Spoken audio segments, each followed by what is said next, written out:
अब conclusion in तमाम ये जो मैंने आदादो शुमार आपके सामने रखे हैं, इनका कंक्लूजन क्या निकलता है? इसमें मुस्बत पहलू जरा ज़हन में रख लीजिए।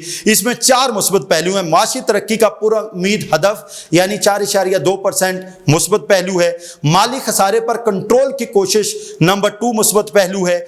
टैक्स नेट को वुसअत देने का ऐलान नंबर 3 मुस्बत पहलू है।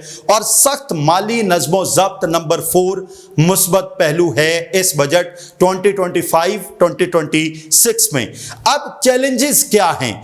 वो है दिफाई अखराजात में बेपनाह इजाफा। मैंने बता दिया क्यों इजाफा किया गया, मैंने बता दिया क्यों ज़रूरत है। लेकिन बहरहाल ये तब तमाम लोगों को समझ आएगा जब हम सेहत पर भी उतना इन्वेस्ट करें, इंफ्रास्ट्रक्चर पर भी उतना इन्वेस्ट करें, हम इंडस्ट्री पर भी उतना इन्वेस्ट करें, बाकी मामलात पर भी उतना इन्वेस्ट करें। तरक्याती बजट में कमी ये एक चैलेंज है।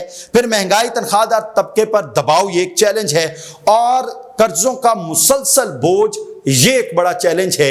ये 4 चैलेंजेस हैं और 4 मुस्बत पहलू मैंने आपको बजट 2025-2026 के बताए हैं। मेरी दुआ है ये बजट सबके लिए खुशाइंद हो, पाकिस्तान के लिए खुशाइंद हो। ये खसी लेले की तरह का बजट ना हो और गरीब मुकाव बजट ना हो, गरीब की उमंगों का तर्जुमान हो और अमीर को ये एहसास दिलाए कि हमने भी टैक्स देना